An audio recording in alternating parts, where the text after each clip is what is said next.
No, yo no voy a… Bueno, Jairo y Rafa son una pareja muy conocida del medio editorial, llevan más de 20 años trabajando juntos, hacen un gran equipo, han hecho muchos libros con muchas editoriales, en algún tiempo se separaron, todo el mundo pensaba que eran pareja, de verdad, pero son la pareja de los libros, nada más. Jairo escribe y Rafa dibuja. Con Rafa trabajo desde hace más de 25 años o 25 años, con Jairo como 24.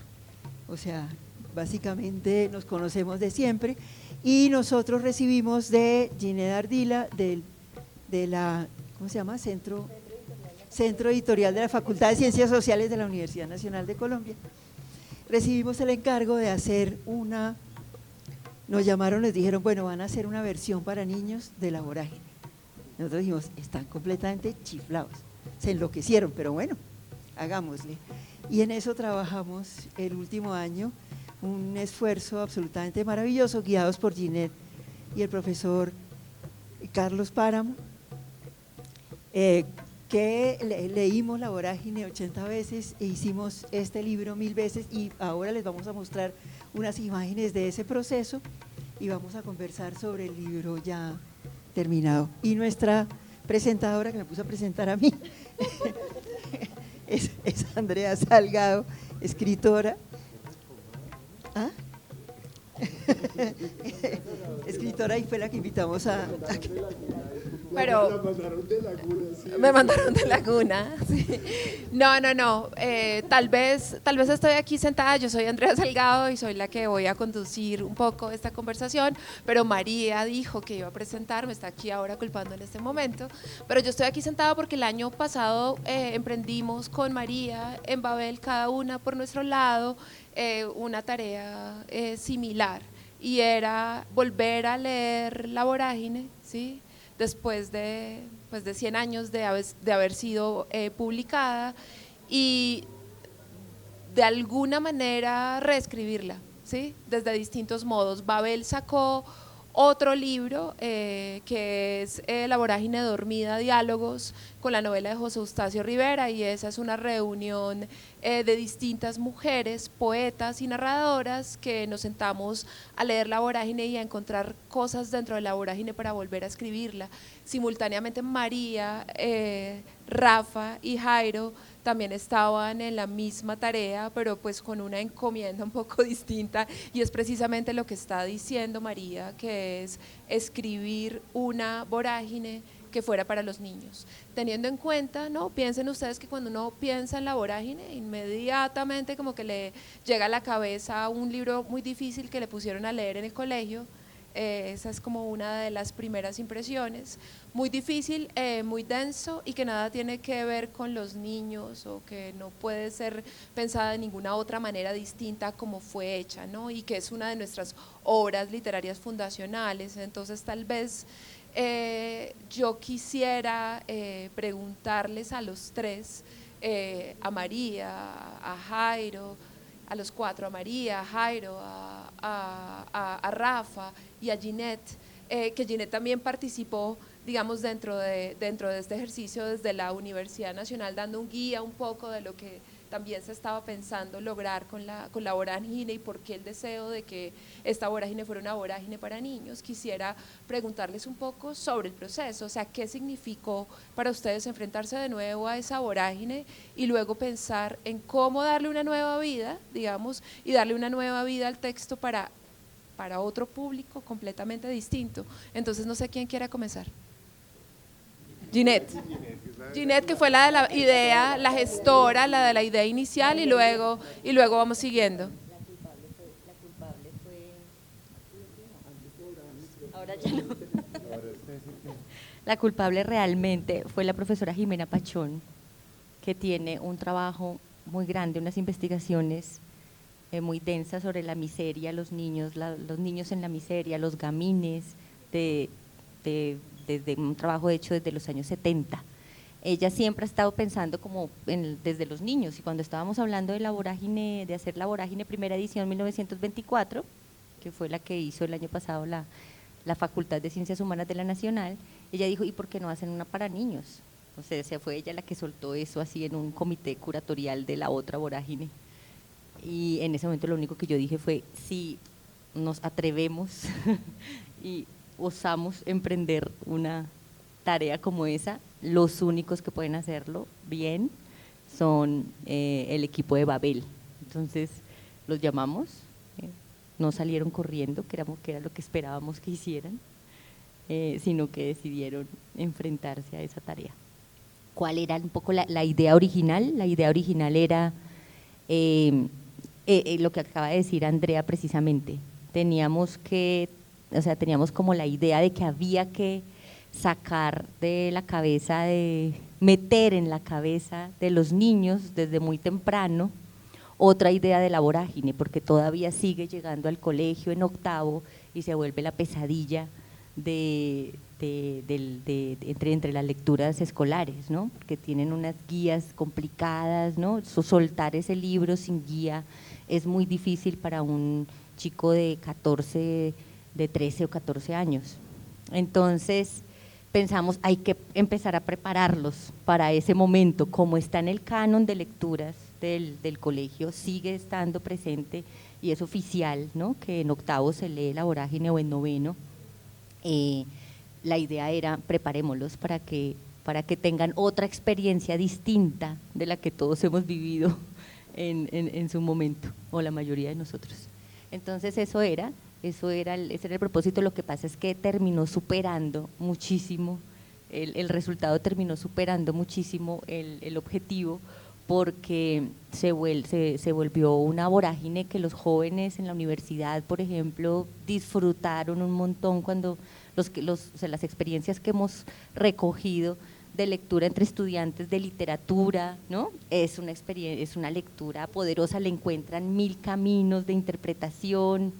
Entre los profesores que se han dedicado a enseñar la vorágine, también hubo como, este libro les ofreció como una nueva perspectiva de lectura. Entonces se ha abierto unos diálogos muy enriquecedor, o que han enriquecido mucho, digamos, la idea original que teníamos. Entonces eso sí, pues se les debe a este trío de genios que trabajaron a fondo en la cuestión.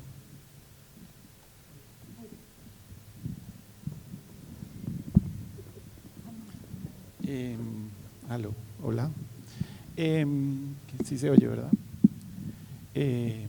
Sí, cuando la universidad, y por medio de Ginette, que fue nuestro primer contacto con la universidad, nos llamó para… Bueno, todo esto es en la locura, en la vorágine del año vorágine, que fue el año pasado, que todo el mundo publicó una vorágine, fue el centenario de la novela, como dice Andrea, es una novela fundacional, es nuestra novela sobre la selva.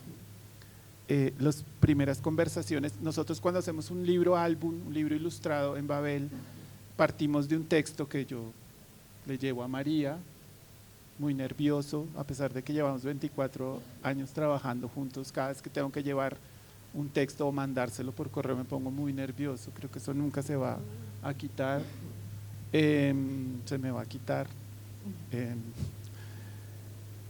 Y en este caso no partimos de un texto, sino de muchos diálogos entre los tres, porque íbamos a hacer una adaptación, o sea, adaptar un libro a libro de imágenes es algo muy complejo, y más una novela que no es para niños. No sé por qué dijimos que sí, la novela ni siquiera tiene un atisbo de nada para niños, o sea, es una salvajada, es tremenda, es violenta, denuncia, bueno, nosotros tenemos libros así también, que denuncian, son violentos, no nos importa, pero en este caso siento que no, estábamos muy perdidos al comienzo, muy perdidos en el sentido de cómo, no sé cuántas páginas tiene la vorágine más o menos, 300 páginas, más de 300 páginas de violencia, de denuncia, de descripción geográfica, de descripción etnográfica, antropológica, o sea, es un libro muy complejo que tuve que volver a leer, lo leí en un avión de tirón, me maravilló otra vez, como cuando me maravilló en el colegio. Todos se burlan de mí porque a mí sí me gustó, cuando la leí en el colegio me encantó, Y todos estos diálogos a partir de haber leído, bueno, María la leyó muchas veces más que nosotros, compraba todas las ediciones que salían, digamos, María estaba mucho más, digamos, más cercana al texto de José Eustacio Rivera que Rafa y que, bueno, dije Rafa, pero bueno, usted sí también lo leyó. Bueno, se demoró más en leerlo que nosotros, se hizo esperar, pero lo leímos, lo hablamos, fueron muchas reuniones hablando, botando ideas, y al final decidimos que lo que queríamos hacer era una lectura de La Vorágine, la lectura de alguien joven que la lee por primera vez, y a partir de los ojos de ese lector crear el libro de imágenes. Creo que ahí estuvo como nuestro primer paso seguro y firme frente a ese proceso como tan complejo que era adaptar una novela a libro, a álbum o a libro ilustrado, que creo que eso no es tan usual en el mundo editorial. Pues bueno, hola, yo soy el ilustrador del libro y yo no había leído el libro en el colegio. Yo vine a conocer La Vorágine con este proyecto y cuando me propusieron este proyecto dije, claro, listo, sí, ¿por qué? Pues vamos a hacer una, ¿y por qué no va a ser tan, qué hay de difícil en hacer este libro? Y después leí el libro y ya, pues era, ¿qué imágenes voy a poner? ¿Cómo voy a contar esto? ¿Qué vamos a decir? Y gracias a la lectura de Jairo, a María y a esta historia, esta idea que tuvieron los dos, que tuvo Jairo, de hacer que esta chica, Alicia, fuera la lectora, una Alicia de nuestra época, contemporánea a nosotros, fuera la lectora de este libro, es como el gran hit, y eso nos dejó pues poder empezar a trabajar, y yo también a imaginar y ponerme en los pantalones, en los zapatos de esta niña, en los calzones de esta niña, y pues nada, poder viajar con ella en La Vorágine. Claramente eso me facilitó totalmente la vida porque solamente imaginaba imágenes oscuras, gente descabezada, no podía parar. Hay una imagen en La Vorágine, si la han leído, que pues le clava un cuerno, decapita un toro a Millán, que es uno de los personajes, bueno, secundario del libro, y yo solamente miraba esa imagen, la tenía ahí en la cabeza. ¿Cómo voy a hacer esa imagen en el libro? Y claro, no la hicimos otra cosa totalmente distinta desde un punto de vista totalmente distinta, pero adentrándonos en la vorágine de otra manera. Y pues bueno, eso fue mi experiencia también como de acercamiento a este libro y a La Vorágine.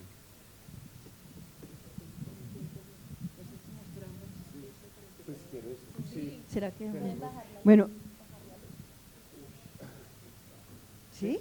No. Pero ahí se alcanza a ver, ¿no? ¿Alcanza a ver algo?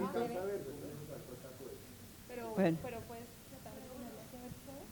¿Se ve, no? ¿Se alcanza a ver? Las imágenes ya. Bueno, les voy a... No se ve mucho, pero no importa.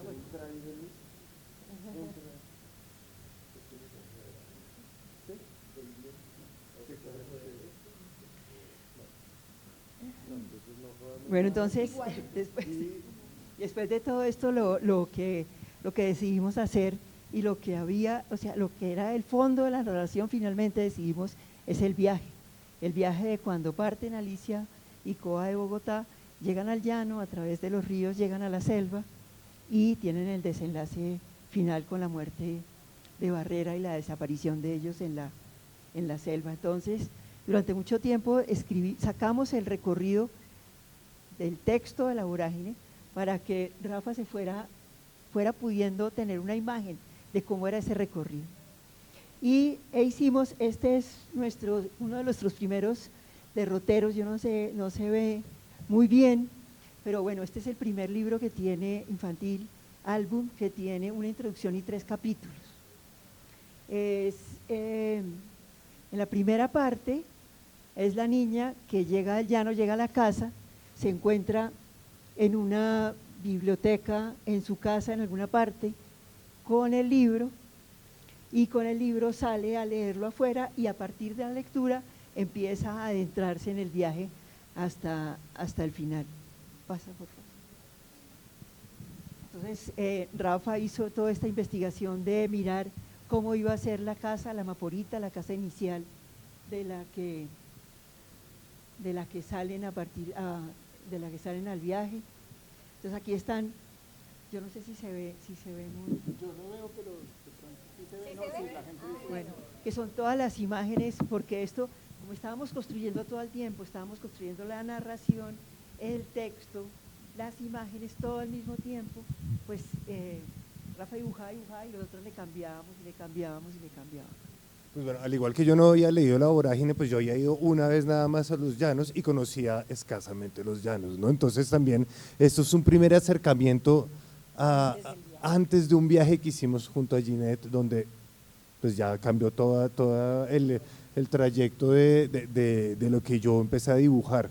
Entonces sí, María y yo teníamos muchas discusiones de cómo podía ser la casa, una de las casas. María ha viajado más veces a Los Llanos, sabe de arquitectura, entonces también esa primera casa que yo dibujé a lo que quedó, pues es algo bastante distinto. Bueno, después es ese viaje quien emprende el viaje. Entonces ahí empezamos con los personajes. El personaje resolvimos maravillosamente que se llamaba Alicia, y la persona con la que va a viajar no es la mamá, no es el abuelo como pensamos en algún tiempo, es Bastiana. O sea, haciendo otro guiño a la novela, Bastiana es, si ustedes recuerdan, la negra que trabaja en la Maporita, que les cocina, que es como la persona que vigila la vida en la Maporita. Y entonces estas son las ideas de viaje de Rafa: si iba sola a la canoa, si iba sola con personajes que ya estaban muertos, si esos personajes eran fantasmas, si el mundo estaba complicado o si era diáfano y tranquilo, hasta que al final sale de viaje junto a Bastiana. ¿Qué? Después viene Alicia, que es crear el otro personaje. Con Alicia también, o sea, parece como es tan fácil, ¿no? Pues es dibujar una niña y ya, pero es cuál es esa niña, cómo está vestida, qué edad tiene, cómo es. Entonces fue un recorrido desde una niña en uniforme de gimnasia muy contemporánea a una niña muy llanera con vestido de tiritas, hasta el color de la piel también varió, hasta ser una persona como más del llano. Ya todo este recorrido, mientras íbamos hablando, íbamos trabajando y se iba creando la narración y se iban definiendo los personajes, la casa, no sé qué, y se volvía a empezar y otra vez se volvía a empezar. El texto de Jairo avanzaba en cada semana, entonces la primera semana era un texto así de grande, la segunda semana el doble, la tercera semana el triple, así hasta, y volvíamos a repasar todo, porque nunca habíamos hecho el ejercicio de hacer todo al mismo tiempo. O sea, no partir de algo, sino construir algo entre los tres. Bueno, entre los cinco, porque realmente Páramo y Ginette tuvieron mucho que ver también en esas conversaciones. A nosotros nos mostraban los bocetos y decíamos, ya está listo el libro, está divino. Creíamos que era esto lo que íbamos a hacer. Y nosotros, está lindo. No, esos son los bocetos. Ah, sí, no, ya sí, terminó. Pero es buenísimo cuando aparece Alicia y aparece Bastiana, empiezan a meterse los personajes de la novela dentro de este libro, y salidos de la novela de La Vorágine, pero transformados, ¿no? Y ella se empieza a meter en la novela como si fuera un poco el lector de la historia interminable. Entonces, eso es como la magia que lograron, y es que la lectura de la novela que hace la niña con Bastiana, terminas privilegiando unos momentos de la novela, entonces ya no hay que contarlo todo, solo los que privilegia, o sea, los que la niña recuerda o los que a la niña le impactaron, o, ¿sí? Entonces desde la subjetividad de la niña es que se narra la novela, y por eso permite que algunos pasajes no sean narrados, pero que de todos modos el espíritu de La Vorágine esté contenido todo en estas pocas páginas. Exactamente, porque la idea no es que en el viaje la niña no está viajando, la niña no está ahí, es lo que está ahí dibujado, es lo que ella piensa, lo que ella siente, lo que ella está leyendo. Entonces esa es su lectura, si hay un error es el error de la lectura. Ella seguramente no conoce la selva, seguramente no conoce muchas de las cosas que suceden ahí, pero es lo que está ahí, es lo que ella leyó. Ella no está ahí, no está en la selva, no está con los personajes. Por eso los personajes en algún momento son fantasmas, ¿no? Porque también el dolor no la deja. Y es lo que ella va entendiendo también como lectora, ¿no? De lectora joven. Nosotros decíamos un poco en broma que era nuestra Alicia en el País de las Desgracias, que esta Alicia que está siendo testigo de la complejidad de la violencia cauchera, por ejemplo, que es lo que denuncia Rivera en la novela, al fin de cuentas. Y nuestra Alicia que imagina, pues también al mismo tiempo tiene ese espíritu de niña que la hace ver la luz dentro de esa oscuridad de la selva. El libro también, sobre todo las imágenes de Rafael, van del oscuro, de la claridad del llano, a adentrarse en ese infierno, pongámosle así, porque también es un poco la Divina Comedia, porque también Bastiana es un poco una guía que la lleva. Bastiana es súper sabia, conoce la selva, conoce los recovecos de los ríos. Bastiana se leyó el libro, por supuesto. Es como cuando te sientas con alguien que ya leyó el libro. Que te explica lo que es. Sí, como yo cuando niño que iba a cine y le contaba la película que ya había visto al de al lado y se enojaban mucho. O sea, yo ya sabía lo que iba a pasar. Me encantaba repetirme las películas para poder explicarle a algún desconocido lo que iba a pasar. Eso hace Bastiana con Alicia. Nunca vayan. Y van de la mano de alguna manera, van además con dos perros que están ahí presentes, existen en la novela, no son tan importantes en la novela, pero existen y se vuelven más importantes en nuestra versión, por ejemplo. Esas son libertades que nos empezamos a tomar porque cada vez teníamos más confianza en lo que estábamos haciendo. Empezar con esos titubeos para ya empezar. Hice 18 versiones de un libro álbum que terminó siendo un libro de 64 páginas, que para un libro álbum también es son muchas páginas, pero al final son muy pocas. Si algún día sacáramos el director's cut de este libro con lo descartado, con los textos que se quedaron por fuera, sería un libro muchísimo más gordo que el que tenemos ahora. Pero creo que logramos de alguna manera en ese viaje, llano, selva, y al final Alicia, que son los capítulos. Pero es que eso es importante decirlo, porque lo que hicimos, nosotros teníamos claro que había que hacer el viaje. Teníamos claro que empezaba con esa niña encontrándose con el libro y leyendo. Toda la construcción fue cómo hacemos, cómo es la niña, dónde está leyendo, cómo va a viajar. Incluso en algún momento decidimos que no había que dibujar a nadie, solo el paisaje. Pero pues Rafa se negó. Yo iba a hacer una canoa, sabía que iba a ser un momento, todo el viaje era la canoa. La canoa sola viajando fue porque era muy difícil. Pero la cosa genial que se le ocurrió a Jairo era que teníamos ese comienzo, que era esta niña llegando a su casa y encontrándose con la novela, y un final, que es esa niña angustiada de haber leído semejante libro, tratando de ir a salvarla, a recuperarla, a hacerse cargo también de toda esta destrucción, hacer lo propio y a salir de ahí. A mí me parece la lección de Bastiana muy impresionante, muy apropiada, sobre todo como para introducir en una historia que, como dice Jairo, es una historia muy oscura, digamos, donde hay mucha muerte y cuernos enterrados y pirañas devoradoras de seres humanos. Me parece muy acertada en la medida en que en la vorágine Bastiana habla, yo creo que como unas 3 veces nada más, pero 2 de esas 3 veces en las que habla está hablando de cosas muy hermosas. Una de las cosas que está hablando es del pájaro piapoco, ¿sí? Y el pájaro piapoco se supone que ella está poniéndole un corazoncito del pájaro piapoco. Hay que poner un corazoncito del pájaro piapoco en el café que uno le va a dar al ser amado que se va a ir para que pueda regresar, ¿no? y en el otro momento también está hablando como de una serie de matas que son para el amor, es como todo lo que habla siempre está relacionado con el amor, entonces que no sea un personaje central en la vorágine, pero que aparezca aquí y se convierte en un elemento central, pues me parece que inmediatamente como que trae una luminosidad al texto. Y luego tenemos la aparición de los perros, que María siempre dice, en la vorágine siempre hay dos perros, de comienzo a fin de la historia siempre están dos perros que son Dólar y Martel, ¿sí? Y pues uno podría pensar que pasan desapercibidos, pero ellos sobreviven hasta las últimas consecuencias y están hasta el final acompañando a los personajes.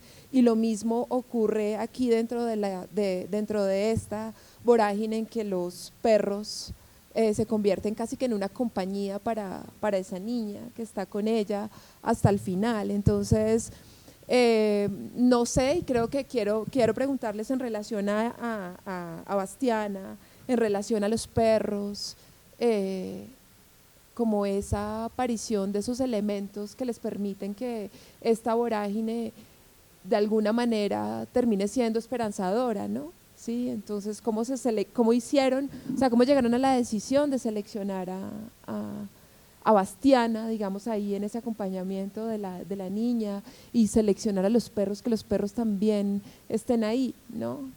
Claro, porque…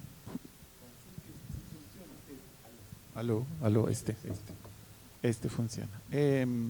Claro, como tú dices, Bastiana, esa es la sabiduría del llano, la sabiduría popular, pero es también nosotros como lectores haber encontrado ese personaje tan amable también dentro de esta odisea terrible que es el viaje de Coba y de Alicia. Si hay momentos en que Bastiana nos simpatiza precisamente por eso y porque los perros también sobreviven a absolutamente todo lo que pasa y están ahí presentes. Igual la selva, que era el otro personaje y que es el personaje que también Rivera ama por encima de todos los demás, ¿no? Es esa denuncia ambiental cuando la denuncia ambiental no existía, que también nos llamó la atención. Dijimos, si Rivera tuvo la visión de denunciar, de ser de alguna forma, voy a ser un poco, no sé, de ser ecologista en una época en que no existía ni siquiera el término, y ser una persona valiente capaz de denunciar lo que pasaba en la selva en Colombia, pues ¿por qué no utilizar la parte optimista del libro, que es esa, ¿no? Como decir, bueno, la selva sigue en pie a pesar de todo lo que ha pasado, sigue en pie y es Bastiana la que se la muestra a esta niña. Creo que ahí estaba la clave. Y la otra es el árbol de la abundancia y el árbol de la vida, las pinturas de Abel Rodríguez, que se murió hace muy poquito, y que encontramos en el Museo Nacional, y que a partir de encontrar la pintura del maestro Abel Rodríguez, pues nos cambió también de alguna manera la visión que teníamos oscura y terrible de la selva. Vimos otra selva distinta que también podíamos mostrarle a los niños y a las niñas lectores, ¿no? Como esa selva que es de todos y que al final de todos me refiero a todo el mundo, es decir, nuestra selva amazónica, la del Brasil, la de Perú, la de Ecuador, es como el pulmón del mundo, y eso es lo que Abel Rodríguez mostraba de alguna manera en su obra. Esos elementos fueron los que al final decidimos que permanecieran y que llegaran al final, cambiando el final de que se los devoró la selva de Rivera. Sí, más que cambiándolo, porque es el final de la novela simplemente dice los devoró la selva, pero no se sabe más, los devoró la selva. Ellos ya no tienen regreso, los personajes en la novela de Rivera ya no hay manera, ya no tienen vuelta atrás. Es más, se quedan allí, ¿no? Se quedan allí, pero siempre se tiende a interpretar, digamos, de manera trágica como y murieron, ¿no? Desaparecieron significa que murieron, pero ya sabemos por la misma reciente experiencia de los niños en la selva que no hay tal devorar de la selva, sino que se pues se está en la selva, ¿no? Entonces, pero se pierden en la selva, o sea, no vuelven, no regresan. Eso fue lo que aprovecharon ellos creativamente, que lo conversábamos nosotros, es que hay que cambiarle, hay que agregarle más sentido a ese final de la novela, no cambiar el final de la novela, sino llenarlo de otro sentido, un sentido posible, y es este que descubren ellos en esta metáfora del árbol, que es cuando la niña termina de leer, ¿no? Es su interpretación, la niña interpreta ese los devoró la selva, como se quedaron a vivir entre los animales y entre la naturaleza y en medio de toda esta abundancia, ¿no? Ahí está el bebé, está Alicia con el bebé, o bueno, sí, quien pudiera ser Alicia con el bebé recién nacido. Sí, claro, y de una vez va quitando digamos, como esa idea muy fija de que los devoró la selva, que es lo que tú estás diciendo, pues significa que la selva es como una entidad malvada, ¿no? Así como las mujeres de la vorágine también pasan a ser como unas entidades malvadas que devoran, ¿no? Y tal vez en realidad como que también vuelve a resignificar también la vorágine en la medida en que Koba tal vez en realidad lo que hizo fue como reintegrarse un poco a ese otro espacio del cual se sentía tan ajeno, ¿no? Porque de alguna manera la selva lo iba empujando. Voy a irme hacia otras porque oí que estaban diciendo algo ahora y me parece como…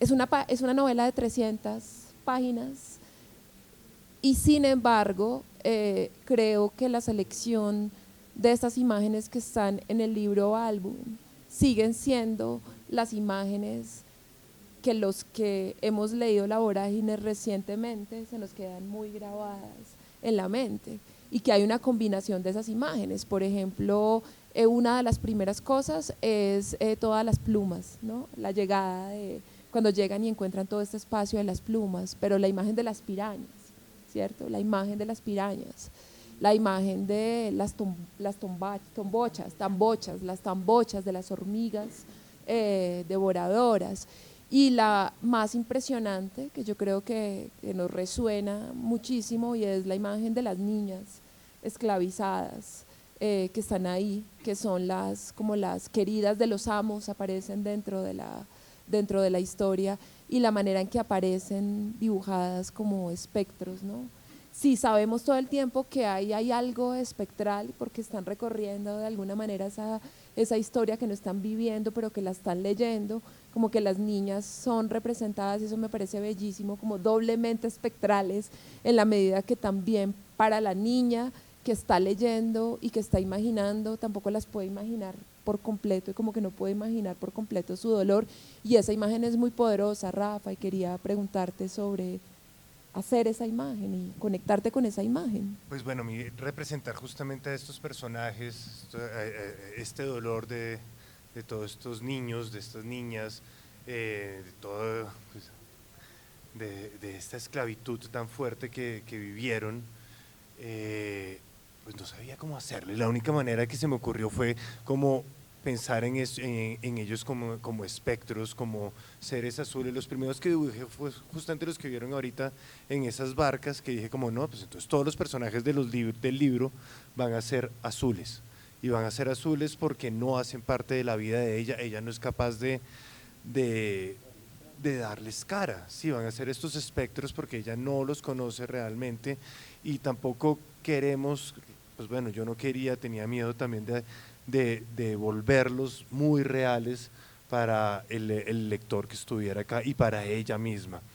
Entonces esa posibilidad de volverlos estos espectros azules que han perdido algo, han perdido su color, han perdido toda su alegría, su vida, la selva, estos hombres blancos les llegaron a esclavizar, tienen la posibilidad también en este final que planteó Jairo, y que también con María, entre los dos ahí también me dijeron que lo hiciera así, porque estos personajes en la última página cobran color y ya vuelven a la vida bajo ese árbol de la vida junto al resto de los animales, junto al cielo. Claro, yo de alguna forma, pues que leer esto es muy fuerte, y imaginar como esta marca tan fuerte en esas comunidades que sigue vigente todavía. Uno habla con cualquier comunidad que haya tenido cerca esta explotación, sigue ahí y sigue de muchas maneras también hoy en día. Entonces también era como una pequeña denuncia. Ahorita iba a decir justamente eso, como que la vorágine es una denuncia muy cruel, es una denuncia fría de muchas formas. La nuestra creo que es una denuncia un poco distinta y un poquito más esperanzadora, esperaría creer eso. Y claro, sigue siendo una denuncia y no quitamos a estos niños. ¿Cómo dibujar a los niños que son abusados? ¿Cómo dibujar a los niños esclavizados? Entonces, pues bueno, simplemente van a hacer estos espectros que están ahí en una procesión. A nosotros nos aterró, pero el profesor Páramo dijo, maravilloso. Entonces ya, pero yo tengo una pregunta, y es que estaba pensando que para hacer este libro leímos tanto, todo lo que estaba, no solamente la vorágine, sino todo lo que se publicó alrededor, que cuando yo veo el libro lo entiendo. Pero ¿ustedes creen que una persona que no ha leído nunca la vorágine llega al libro de la misma manera?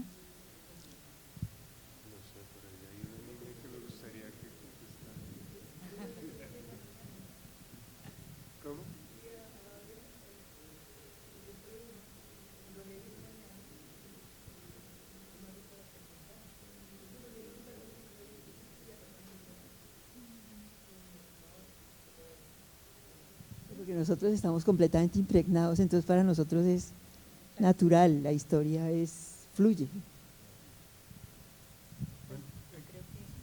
Yo creo que el libro tiene un montón de caminos de lectura, abre un montón de caminos, no solamente el recorrido del llano a la selva, sino el otro camino es eso, la interpretación de dos personajes dantescos que se internan en un viaje de conocimiento, ¿sí?, de descubrimiento, que doloroso, ¿verdad? Y que al final terminan encontrando de todos modos alguna iluminación, o sea, muy dantesco en ese sentido. Yo creo que es así como Camino a Casa, o sea, es una manera de trabajar de ustedes, o sea, Camino a Casa se puede leer de muchas maneras. Un niño puede leerlo como con esta aparición del león que en verdad está ahí, el león aparece, acompaña a la niña, o pensar, esta niña imagina un león, ¿no? Vive pensando en un león que no existe, pero para ella es muy presente, para ella es muy real y enorme.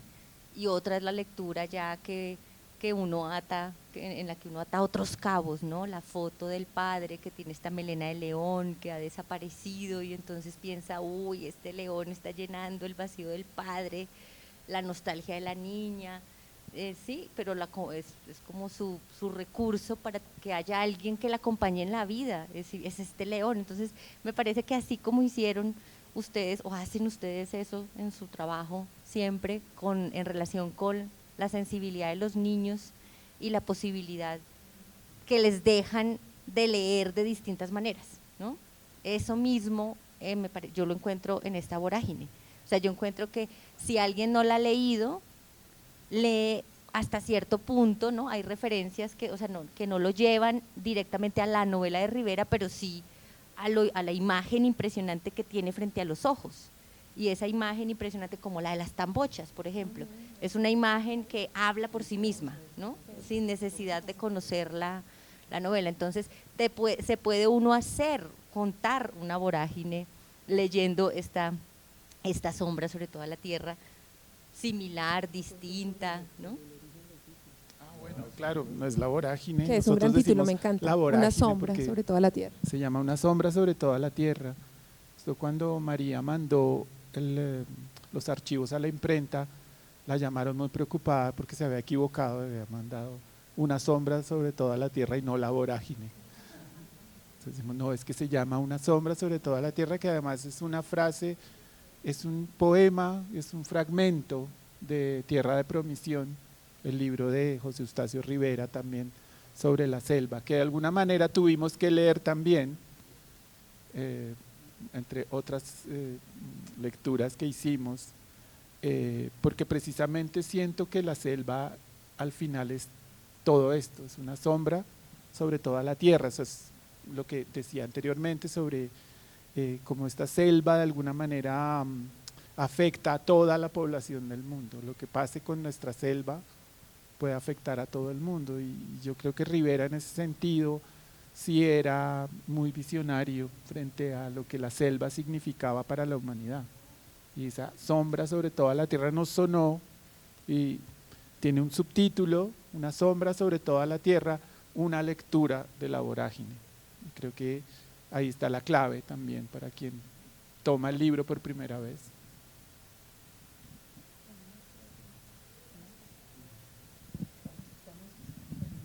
Están aquí pasando las imágenes. Aquí. Bueno, hace poco fui al Amazonas y quedé un poco triste porque, claro, mostré, no porque está seco el Amazonas, sino porque, claro, pues estaba mostrando esta selva que yo dibujé ahí. Entonces me decían, pero está muy oscura. Y yo, pues sí, pero ¿y qué? ¿Cómo es? Pues claro, yo he ido a la selva, pero no conozco la selva tanto como los habitantes de la selva, las personas que viven realmente cerca de la selva. Me decían, no puede ser la selva así, la selva es muy oscura, la selva tiene muchos verdes, tiene muchos animales, tiene luciérnagas, pongan una luciérnaga coqueta por ahí en un punto. Y le decía, pues bueno, está bien, entiendo lo que me están diciendo, pero también tienen que entender que eso no es la selva realmente, es la novela, y no solamente no es la selva de la novela, ni siquiera es eso, es la selva de Alicia que está leyendo la novela. Y es la selva inspirada en José Eustacio, que además le reclama la selva porque es oscura, ¿no? Claro, entonces también esa sombra, este título que le da Jairo, que agarra de este poema de José Eustacio, también hace que esta selva sea esa sombra en ese punto.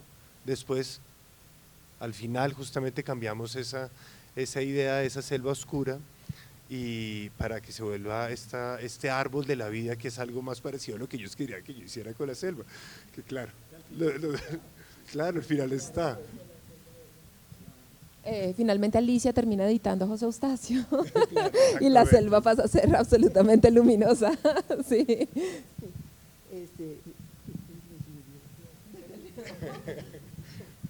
Porque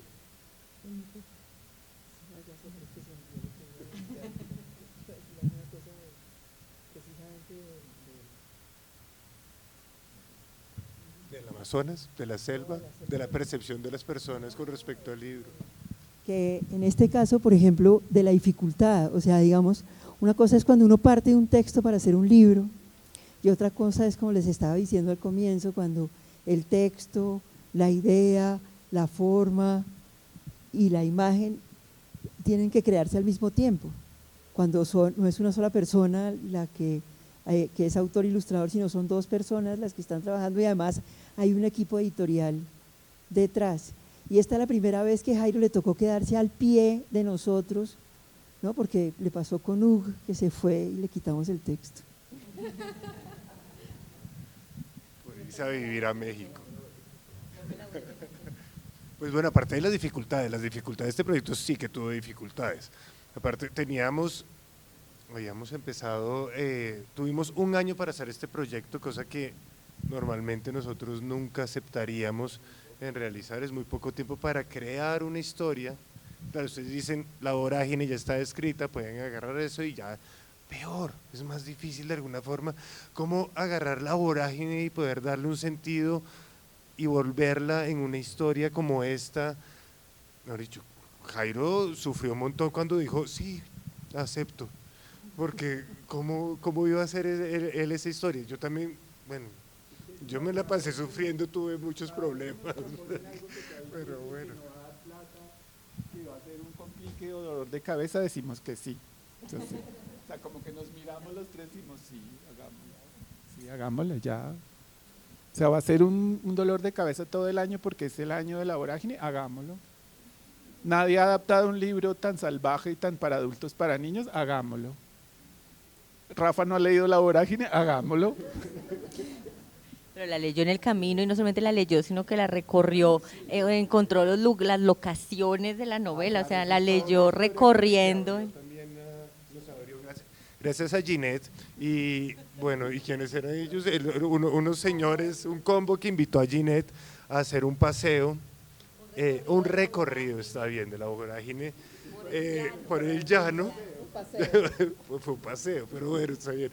El caso es que… Trabajo de campo se llama trabajo. Sí, trabajo de campo.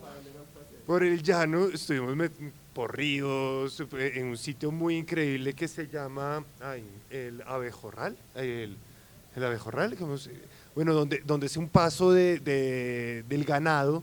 Es un río donde hacen el paso de ganado en los llanos, que pues es una actividad bastante llanera y bastante fuerte, es increíble, que está en la novela. Y fuimos exactamente a uno de los sitios que era pues como perdido en el tiempo, y en este sitio encontramos, pues sí, encontramos la misma casa que dibujé en el libro final.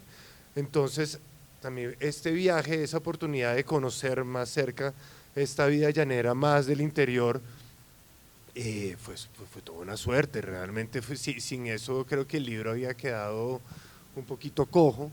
Claro, después de pronto ya nos hizo falta tal vez, en este caso, por eso es que les decía lo del Amazonas, como que dije, me hizo falta ir al Amazonas y quedarme ahí una buena semana, pero creo que no está mal también en este tipo de libros, en una interpretación de un libro como en una interpretación gráfica, por darse esas licencias de ser uno mismo el lector del libro que está ilustrando.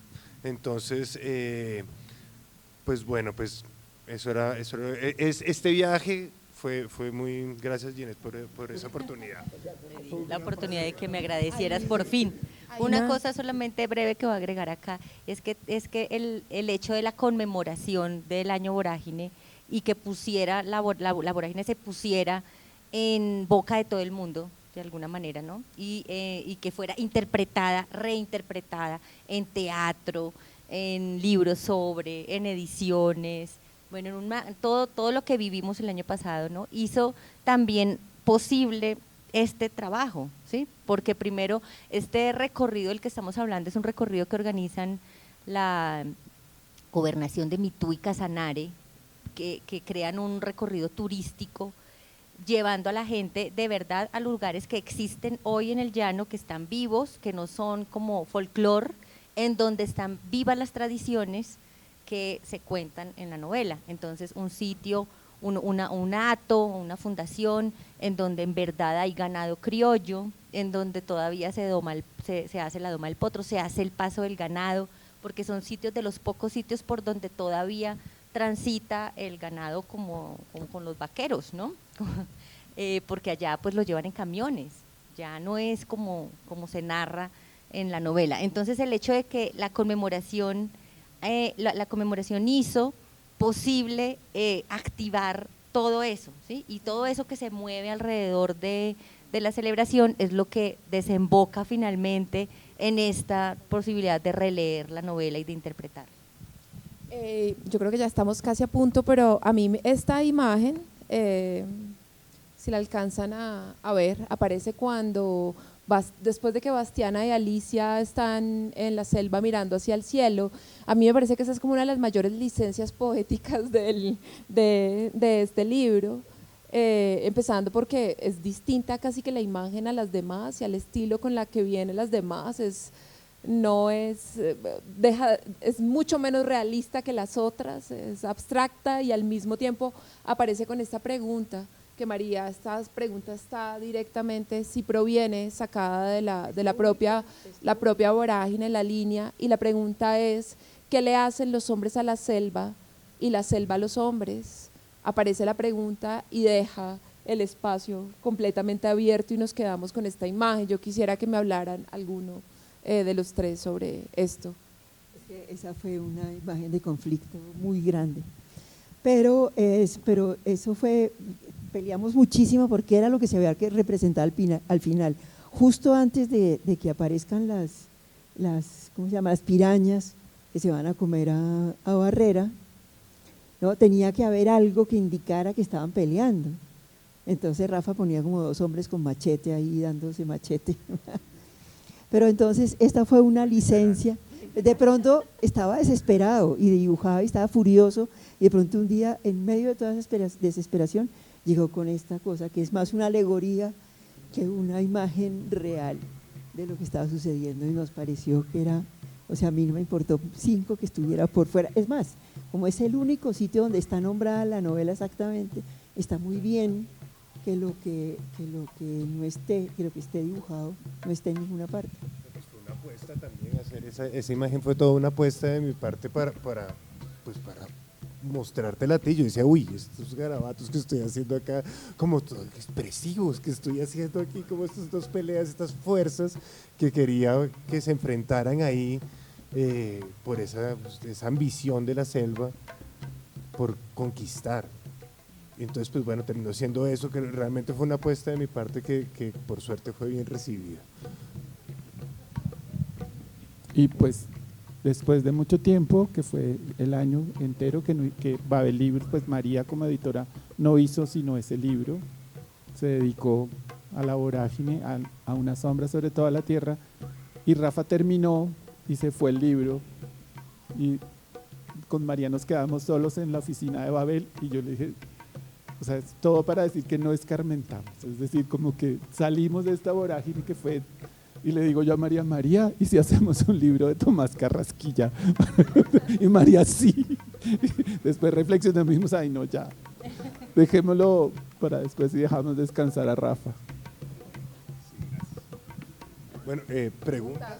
No sé si hay preguntas, creo que ya tenemos como un minuto para hacer. Una pregunta, ¿alguien tiene una pregunta? 2 minutos, 2 preguntas. Nadie. ¿No hay preguntas? ¿A la 1? ¿A las 2? Bueno, pues muchas gracias. Sí, muchas gracias. Un aplauso.